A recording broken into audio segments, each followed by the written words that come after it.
Isabelle Kaiser-Gruber, bonjour. Bonjour. Vous avez publié aux éditions L'Harmattan, Entendre d'un regard, récit d'une femme sourde. Alors pourquoi avoir eu envie d'écrire ce livre?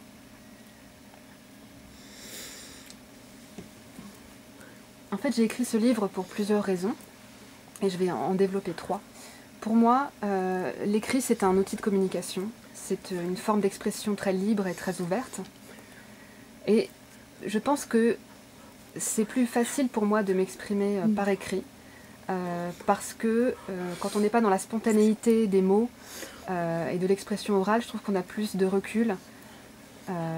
Et moi, j'avais peur beaucoup du regard de mes parents, de leurs critiques.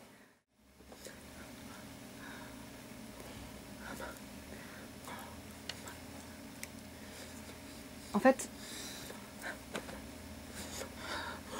quand je parle sur moi, quand je parle de moi, j'ai eu peur de trahir ma famille, en fait. En fait, je pense que c'est un équilibre qui est assez fin à gérer.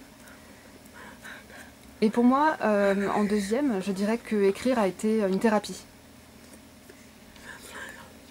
Parce qu'en fait, j'ai eu besoin de raconter mon parcours de petite fille, adolescente, jeune femme et femme adulte. Et j'ai eu besoin de prendre du recul et de vraiment découvrir mon identité.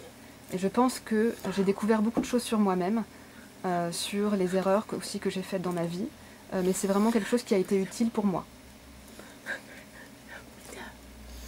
Et en troisième lieu, je pense que mon livre est un message qui s'adresse aux enfants de parents sourds, aux enfants entendants nés de parents sourds, aux personnes qui ne connaissent pas le monde des sourds. C'est l'histoire d'une vie, une expérience. C'est comme un traumatisme, mais j'ai envie de m'adresser à tous ces gens qui ne connaissent pas la surdité. Alors vous avez parlé de votre honte. Pourquoi mentionnez-vous ce rejet?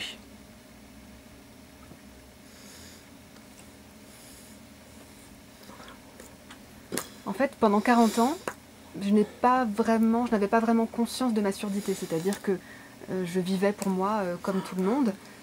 Et je n'avais aucun référent sourd, je ne connaissais aucun autre adulte sourd. Et en fait, j'avais l'impression de porter un masque. C'est-à-dire pendant 40 ans, j'ai vécu ma vie, pas dans le mensonge, mais vraiment surprotégée par ma famille. Et quand enfin j'ai découvert la langue des signes, j'ai trouvé que cette langue incroyable et très belle. Et ça m'a beaucoup perturbée et révélée aussi. Et petit à petit, je me suis détachée de ce masque que je portais. Et j'ai découvert que je pouvais discuter en langue des signes avec mes pairs. Et ça a été vraiment la découverte d'une identité. Parce que moi, je n'ai jamais rencontré de sourds dans ma jeunesse. Je les ai rencontrés plus tard, donc ce qui est un regret aussi, de n'avoir découvert le monde des sourds que si tard. J'ai découvert le monde des sourds grâce à l'IVT, International Visual Theatre, notamment sa directrice Emmanuelle Laborie qui est sourde. Et ça a été vraiment une libération.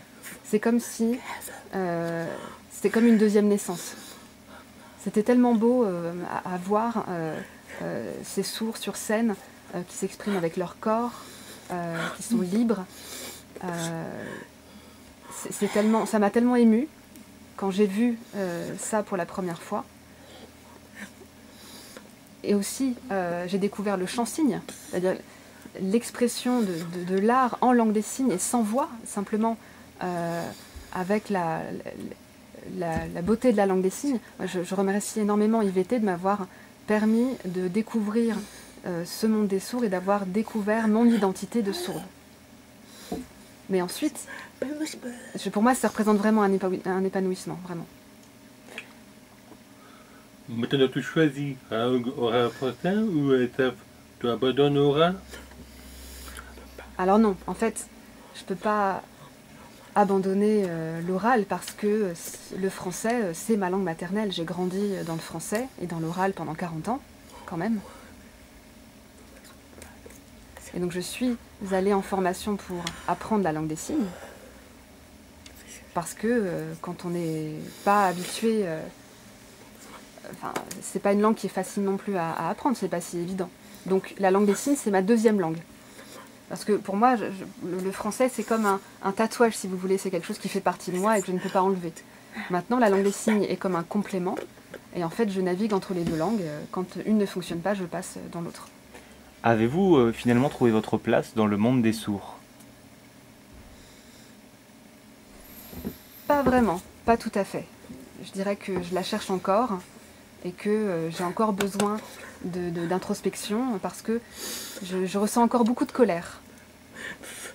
Par exemple, j'accompagnais mon père malade à l'hôpital et cette énorme difficulté à communiquer avec le monde soignant, ça représentait encore beaucoup de frustration et de souffrance pour moi.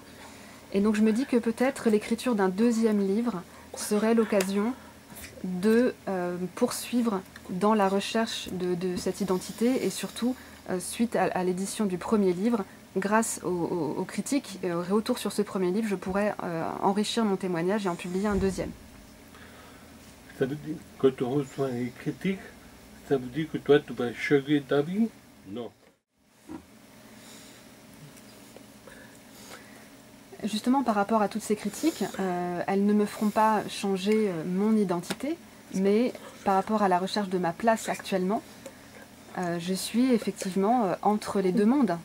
Je n'ai pas encore vraiment trouvé ma place entre ces deux mondes parce que je suis encore remplie de colère, mais j'espère que les critiques que je vais recevoir me permettront d'affiner ma pensée et pourquoi pas de publier un deuxième ouvrage.